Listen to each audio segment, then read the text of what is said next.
пятницу вечером не стало нашего друга, нашего коллеги и единомышленника, талантливого человека Эдуарда Хайруллина.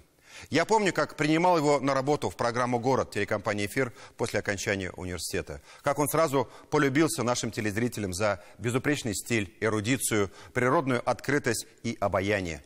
Казалось, в него были влюблены все девушки Казани, и было за что.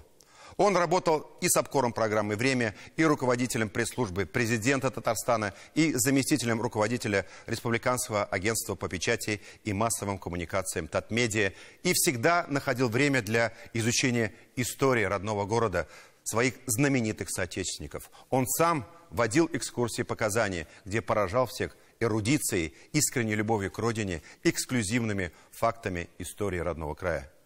Эдуард Хайруллин всегда был образцом честности и порядочности журналиста, человека и профессионала. Мы все переживаем горькую утрату. Безвременная кончина делает ее еще тяжелее. Искреннее соболезнование всем родным и близким Эдуарда. Урны Ижмахта болсын.